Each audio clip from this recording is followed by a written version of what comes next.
Continents shift and clash. Volcanoes erupt. Glaciers grow and recede. Titanic forces that are constantly at work, leaving a trail of geological mysteries behind. This episode travels back in time to investigate the greatest geological mystery of all, the birth of the Earth.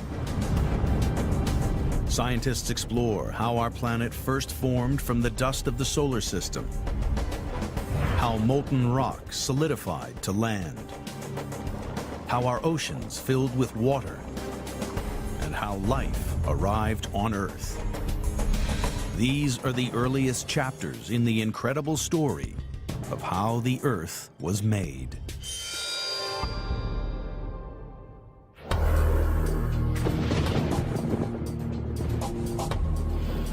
When it comes to finding clues to the birth of the Earth, our planet has been good at covering its tracks.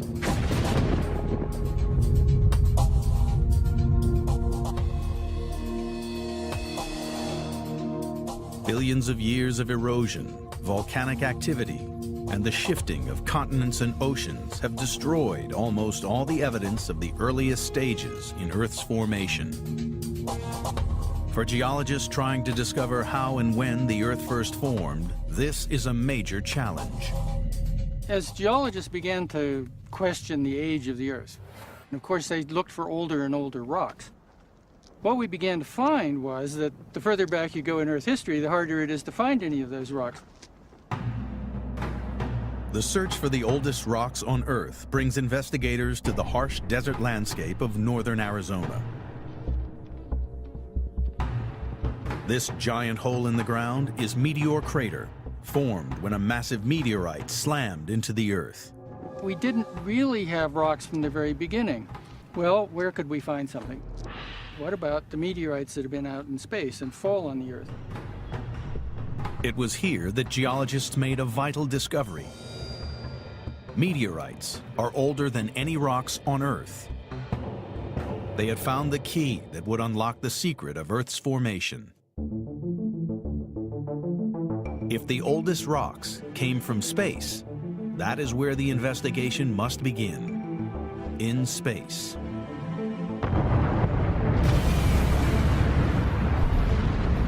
Our solar system, 4.5 billion years ago. At its center, the young sun. The theory that emerged was that the sun was surrounded by a cloud of dust and gas, and as that cloud cooled, little grains of minerals formed. So all these little grains of minerals floating in this gaseous cloud are moving around the sun, and they start to bump into each other. But there was a problem with this theory. Nobody could explain how colliding microscopic mineral grains could ever create an object the size of a planet. Then, in 2003, an experiment on board the International Space Station accidentally provided extraordinary new evidence. Astronaut Don Pettit wanted to see what happened to different substances in the zero-gravity conditions of space. He did a simple experiment by pouring some salt into a plastic bag and shaking it. The results were astounding. The particles immediately began to stick to each other, forming little clumps, all held together by tiny static electric charges. Scientists realized that if grains of salt stuck together in space, then so could the mineral grains in the solar dust cloud.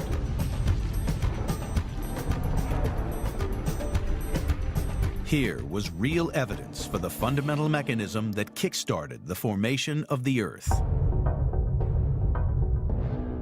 As mineral grains in the solar dust cloud bumped into each other and stuck together, they grew into small pieces of rock orbiting the sun.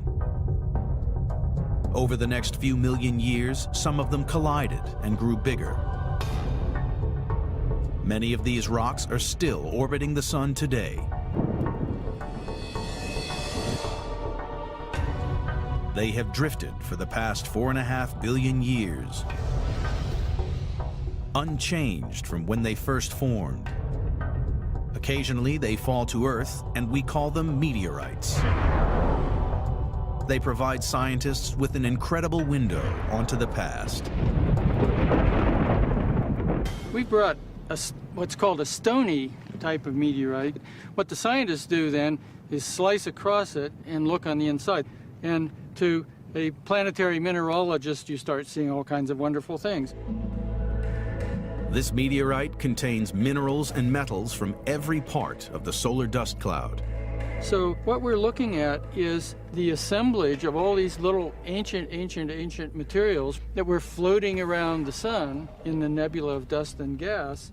And when they hit each other, they gradually aggregated into solid bodies, which got bigger and bigger. Gradually, billions of these rocks grew as they orbited the sun. First to the size of boulders, then as big as houses. And they kept on growing. When an object reached about half a mile across, its own gravitational pull became strong enough to draw other objects towards it. Some object in this huge number of objects going around the sun, one of them had to be the biggest. And as soon as it gets bigger than the others, it's sweeping up more objects, just like you're driving through a cloud of mosquitoes. Core. Some extraordinary event must have occurred to transform the interior of the young planet. Geologists now believe that soon after it formed, the Earth completely melted. Originally, the Earth was probably just a big collection of rocks like this, but it heated up to the point where these rocks all melted. And when that happened, the denser elements sank down through to the very core of the Earth, and the lighter elements floated at the top. The huge gravitational pull dragged the heavy iron and nickel down to form the core and separated the rest of the planet into layers. What caused such a huge mass of rock and metal to heat up in the freezing depths of space puzzled geologists for many years. We think it's from the incorporation of very hot radioactive elements. They're out there floating in space. As the Earth accretes, it includes some of this ferociously hot material. As it gets inside there, it begins to heat up the rocks around it. And if you build the Earth fast enough and you incorporate enough of this really hot radioactive elements, it'll be enough to melt the Earth from the inside out. Only 30 million years after it began to form, Earth had become a giant round ball of boiling liquid rock and metal orbiting the sun. Imagine a totally molten world. I mean, it had molten magma oceans, no dry land anywhere, no water, just flowing lava everywhere.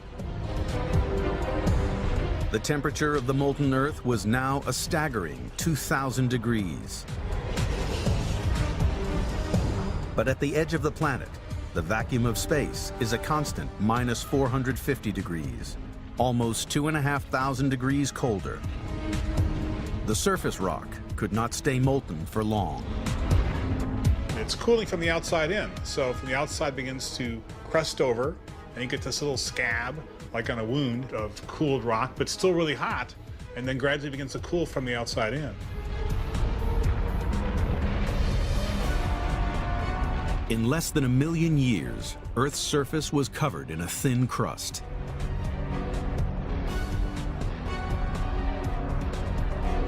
But volcanoes still spewed out lava and choking gases. Meteorites rained down in a constant bombardment. Earth had a long way to go before it could support continents, oceans, and life.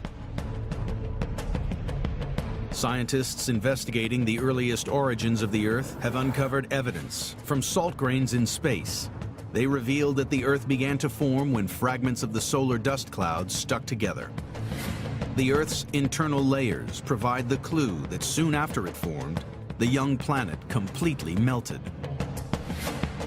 Scientists had worked out how the Earth first formed from a cloud of dust in space, but they were missing a vital piece of the puzzle.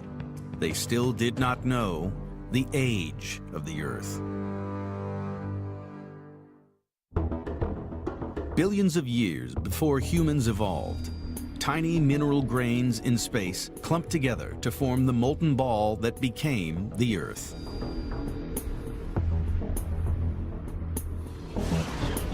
But exactly when that happened is a question that has taxed the minds of scholars and scientists for centuries. In 1650, the Irish Archbishop James Ussher added up the ages of all the prophets and kings in the Bible. His calculations led him to very precise conclusions. That Earth was created at nightfall before Sunday, October 23rd, 4004 BC. A century later, geologists realized that Earth's thick layers of sediments and volcanic lavas must have been laid down over millions, rather than thousands of years. The next breakthrough came in 1897, when physicist Ernest Rutherford figured out that measuring radioactive decay could accurately date the age of rocks. Rock samples from around the globe were found to be not just millions, but billions of years old. But in their hunt for the age of the Earth, scientists hit a major obstacle. Rocks from the earliest stages in Earth history are very hard to find. If you want to go back as a geologist and try to find evidence of those early days, it's very hard to do on the Earth because, of course, we have rain eroding, we have tectonics and continental drift destroying continental surfaces. We simply can't find the rocks that go back to that age. In the early 1950s, the American geologist C.C. Patterson tried a new approach, using meteorites. He knew that meteorites must have clumped together from the same mineral grains in space that formed the Earth. And that happened at the same time as the Earth was born. So if he could date a meteorite, he should get the true age of the Earth. In 1953, Patterson came to Meteor Crater in Arizona, looking for samples. The meteorite which blasted out this enormous crater was about 50 yards across. It slammed into the Earth at a fantastic speed. Objects hitting the Earth from space may typically come in at 10 or 15 miles per second, hitting the ground, penetrating into the ground, generating an enormous pressure and shock wave and creating a huge explosion. The meteorite hit the Earth with the force of a 2-megaton atomic bomb. The explosion vaporized most of the meteorite, but individual fragments survived. This is one of the pieces of the object that crashed into the Earth and made this crater. This is pure iron. We know it's iron because, for example, it's magnetic. An amazing piece of something that was floating in space. This was the kind of place that people could get samples for the first radiometric dating of meteorites. And so Patterson came here and got samples like this. Patterson dated the samples and was amazed by the results. The meteorite was a staggering 4.5 billion years old, meaning that the Earth was also born 4.5 billion years ago. Patterson had solved the problem that had defeated scientists for centuries. There's this apocryphal story that Patterson got so excited about the date that was coming back from the laboratory and so hyper about it, he thought he was having a heart attack. And he was driven to the hospital, and it turned out to be just his excitement over this fantastic discovery. Modern radiometric dating techniques have refined the age of the Earth to a remarkable degree of accuracy. The most recent study dates the Earth as 4,567,000,000 years old. So scientists now knew how and when the Earth was formed, but nobody had figured out what happened next.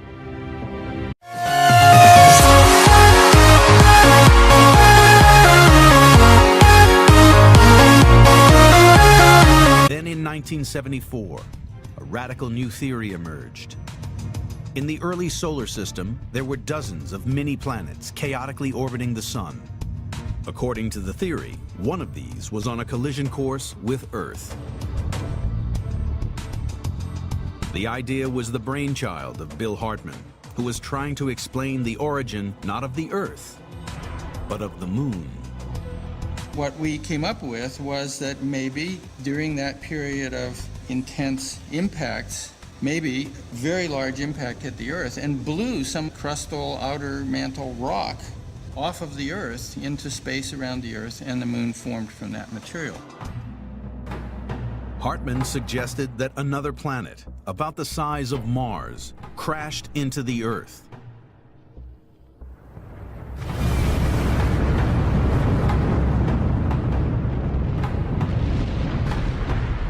He claimed that the Moon could have been formed by debris from that collision.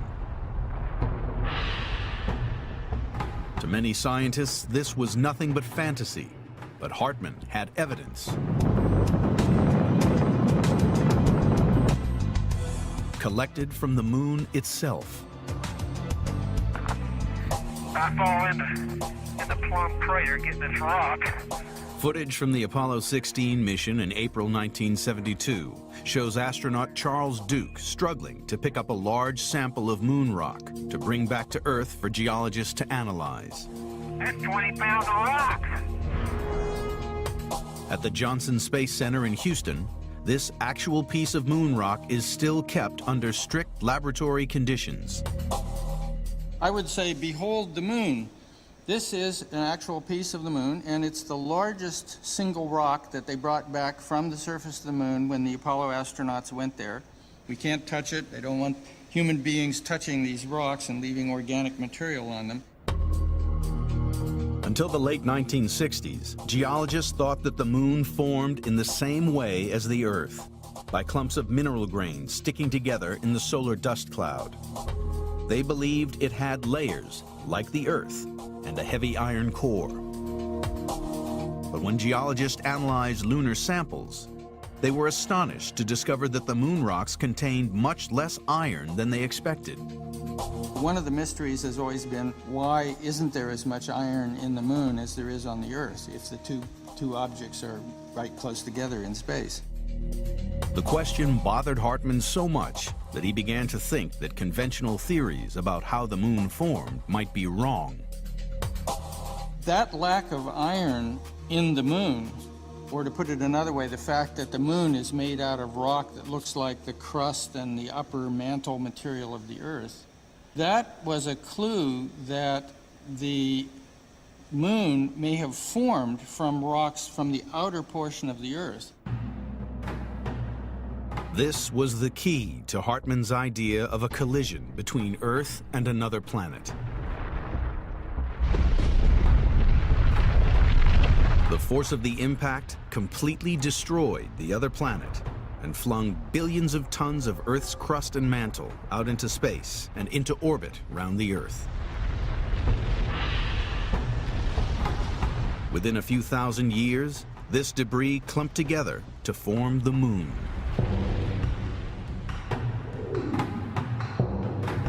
Advanced computer models showed that the collision was a glancing blow. The other planet did not hit Earth head-on.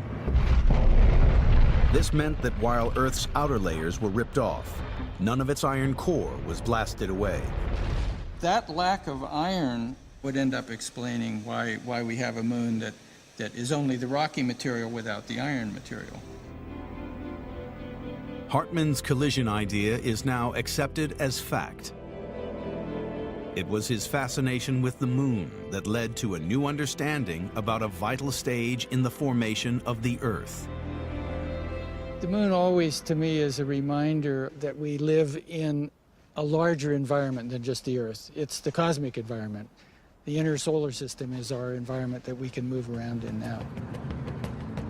In the quest to discover the age of the Earth, evidence from radiometric dating of meteorites proves that the Earth was formed just over 4.5 billion years ago. The lack of iron in rocks brought back from the moon is evidence that the Earth survived a massive collision with another planet. But vital parts of the modern Earth were still missing from the newly born planet. The investigation now needs to figure out how the Earth gained two essential components: solid land and water.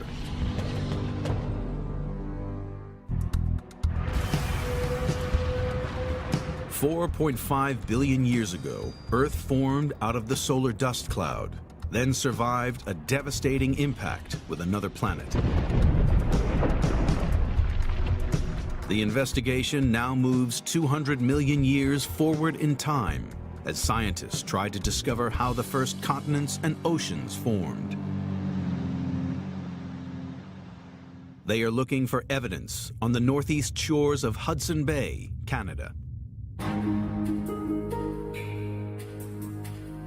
This is the desolate landscape of Porpoise Cove, the site of an important new scientific discovery.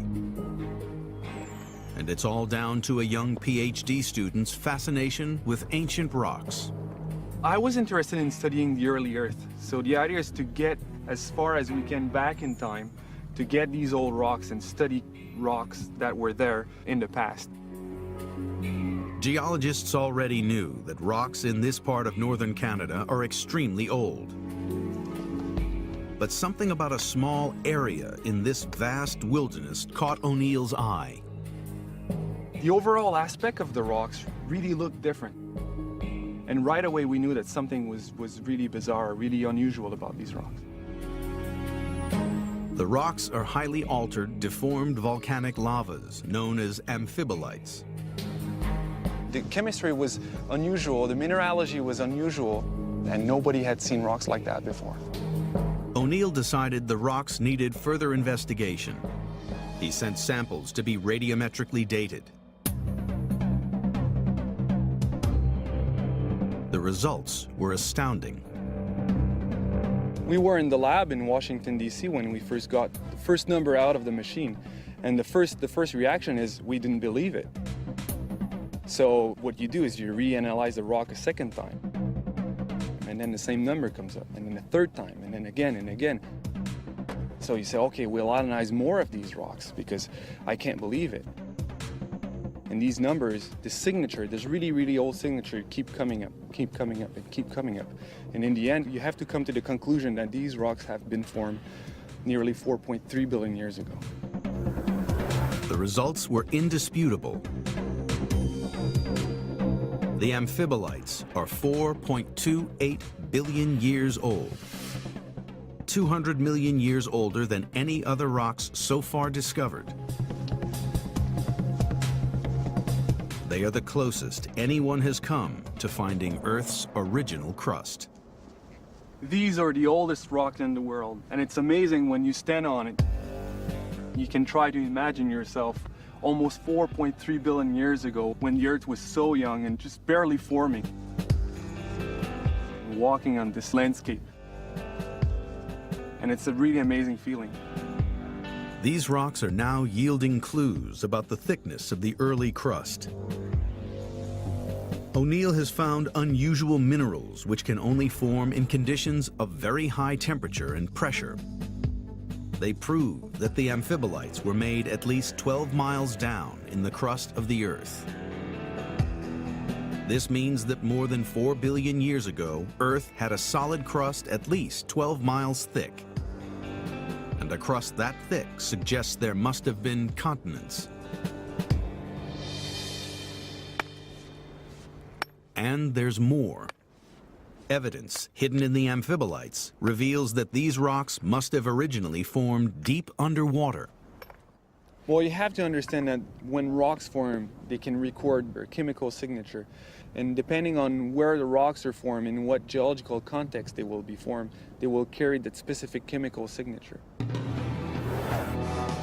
The chemical signature of the amphibolites is unique.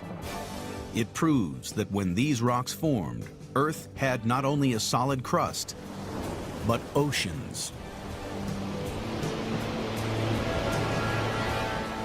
The signature we see here, it really looks like an oceanic floor. That means there was an ocean and a lot of water already at 4.28 billion years old. So it totally changes our view of what the Earth was like before. To the scientific world, this idea is dynamite. But O'Neill is not on his own. There is more evidence to back up his claim. In the same ancient rock sequence, geologists find another unexpected rock type called banded iron formations. These rocks are made up of alternating light layers of silica and dark bands full of a mineral called magnetite, which, as the name suggests, are rich in iron. We usually use a magnet to try to find these minerals. It's a quick and easy way to identify for sure those rocks as banded iron formation. Magnetite in banded iron formations only forms underwater. So these rocks are further evidence that there were oceans on Earth more than 4 billion years ago. But scientists don't know how much of Earth's surface was covered by water. The only way to form this magnetite is to be like in an ocean. We don't know exactly what was the ocean at that time, but we know for sure that we need water to form those rocks. These discoveries are forcing geologists to rethink their ideas of what conditions were like on Earth less than 300 million years after the planet formed. People often think of this earlier like a ball of fire, a molten rock, but this is not the picture that we see here. We see that already at 4.28 billion years old, we probably had an ocean. We had continent that really, really looks like what we know today. So it changes totally our view of the early Earth. The investigation has now revealed when the Earth's continents and oceans began to form. Evidence from amphibolite rocks at Porpoise Cove confirms that the Earth had developed a thick, solid crust 4.28 billion years ago. Banded iron formations in the same rocks show that there were oceans on Earth's surface at the same time. All of which raises another mystery. If oceans existed more than 4 billion years ago, the investigation needs to figure out where all the water came from. After its formation from the solar dust cloud 4.5 billion years ago, Earth was a fiery ball of molten rock. But 200 million years later, the first oceans were already forming. And Earth today is the blue planet, with 70% of its surface covered by water. The investigation now looks at the mystery of the origin of Earth's water. One of the important questions I've always thought about is, where did all of this come from? All of this water, all the water in the oceans and in the atmosphere, in our bodies, in the ground. When you look at the Earth from space, what really impresses you is the water, how beautiful this planet is. Why does Earth have all this water, and how did it get here? The question has puzzled geologists for years. Now, they believe the answer lies in space. New evidence showing how our water arrived on Earth has emerged from a meteorite that fell in 1998, but which has only recently been analyzed. We found an astonishing thing.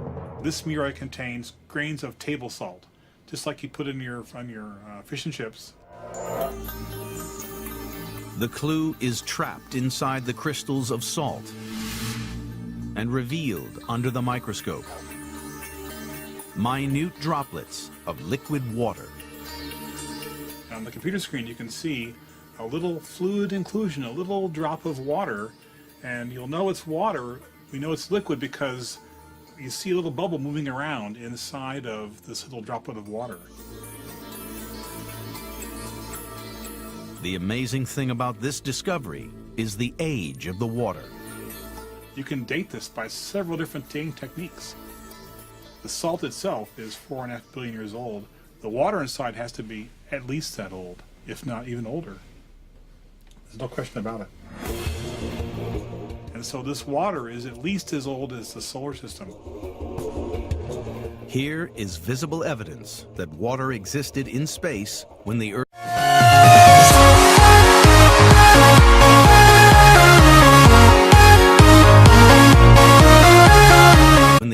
first formed. And Zelensky is convinced that meteorites then brought the water to Earth. And so it's looking more and more like the water arrived drop by drop in rocks like this meteorite here, landing over the course of billions of years. You have lots of material coming in every day and smacking into the Earth and depositing a little bit of water, a few drops at a time. The scale of the meteorite bombardment needed to fill the oceans with water is almost impossible to comprehend. But scientists believe that over billions of years, there were easily enough meteorites crashing into the Earth to account for all the water on the planet. Gradually, those rocks are sweating water, building up first shallow seas here and there that grow to be giant oceans.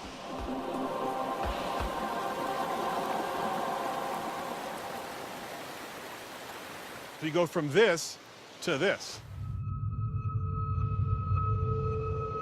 Once Earth had land masses and water, the stage was set for the development of life.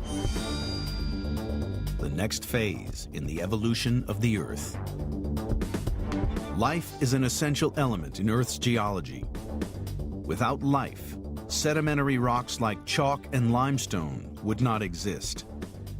Without life, there would be no coal, oil, or gas. Life has shaped the Earth in profound ways. But finding the origin of life has challenged scientists for hundreds of years.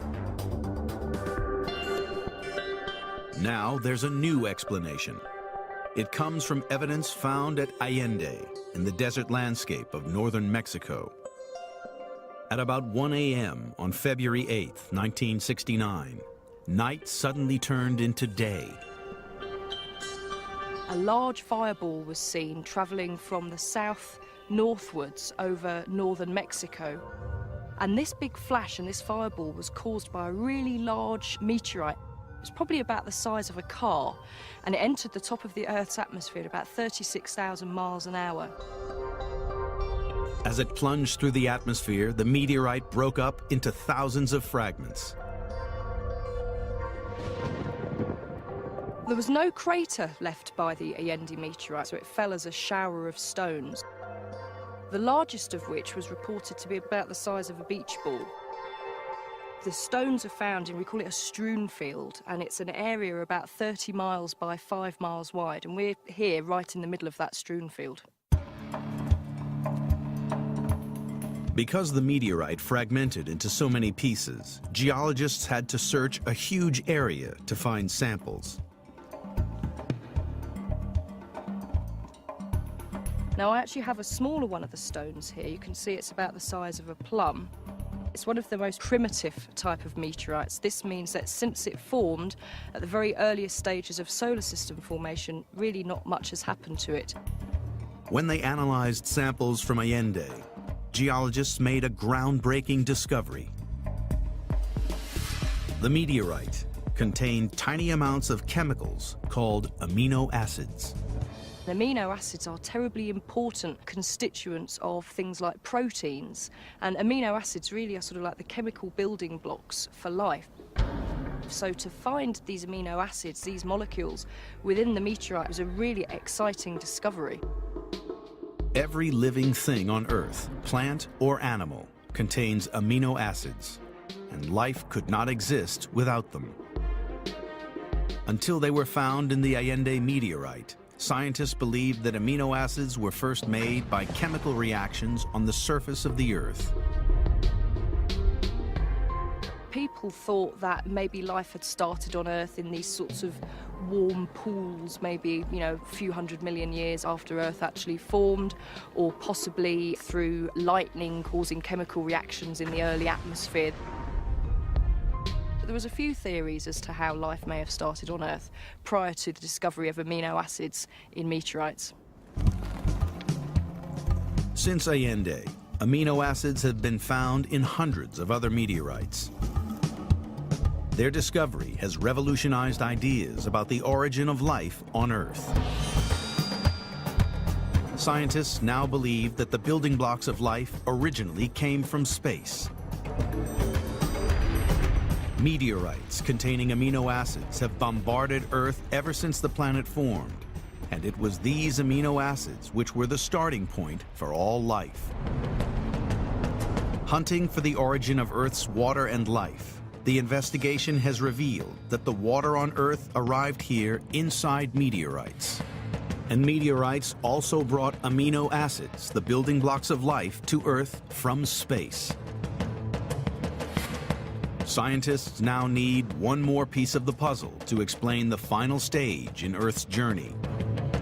From particles in the solar dust cloud to a planet where life itself builds Earth's geological features. 4.5 billion years ago, Earth formed out of the solar dust cloud. 200 million years later, the first continents and oceans were developing. Meteorites brought water and amino acids, the building blocks of life, to the surface of the planet. The investigation now moves forward to the period 3.5 billion years ago. New forms of life were about to emerge, which by their very existence would create new kinds of rocks. But life as we know it needs oxygen, and 3.5 billion years ago there was no oxygen on Earth. At the time, the atmosphere was deadly poisonous. Volcanic eruptions filled the air with a choking mixture of sulfur, methane, carbon dioxide, and sulfuric acid. But primitive life forms did exist. The fossilized remains of strange coral-like structures have been found in rocks more than 3 billion years old in many parts of the world.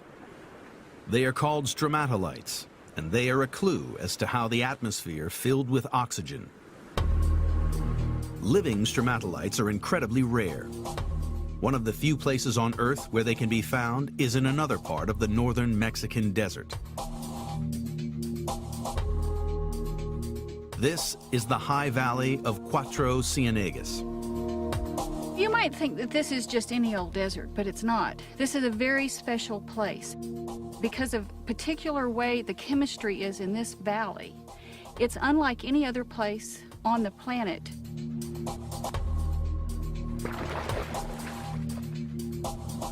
The pool is like a time capsule laboratory. By examining the modern stromatolites, scientists can work out how they were made more than 3 billion years ago. What's interesting about Cuatro Ciénegas is that this is almost like a proxy to right before the world had a lot of oxygen in it. And the place was dominated, our Earth was dominated by microbial life. Seifert has discovered that the stromatolites are made by billions of microbes called cyanobacteria. These right here are the stromatolites that are here at Cuatro Ciénegas. I have a piece of it here, and if you can see this blue-green rim right here, this is millions and millions of cyanobacteria.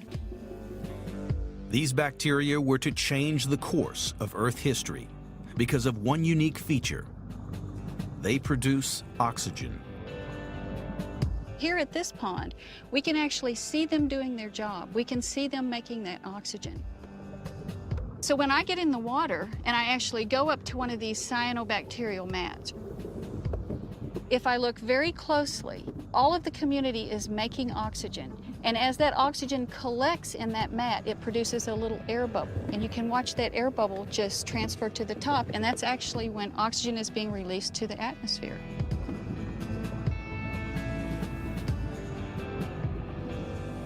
3.5 billion years ago, oxygen was deadly poisonous to other early life forms, which used sulfur to obtain energy.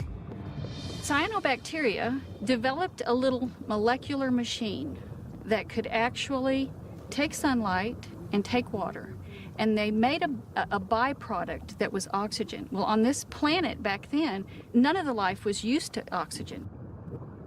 And it's at that point in life's history when they began making excess oxygen that got into the atmosphere, our whole world changed in the way it worked. Over geological time, there were enough cyanobacteria to produce trillions of tons of oxygen, creating the atmosphere we breathe today. And they were responsible for changing the way all life evolved. From an evolutionary standpoint on planet Earth, we are where we are because of cyanobacteria and the fact that they managed to fill our atmosphere full of oxygen. Because unless we'd had that gas, we wouldn't have the complex organisms that we have on the planet. You and I wouldn't be here today.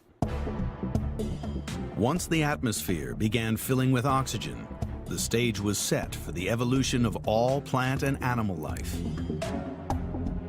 The impact on Earth's geology was profound.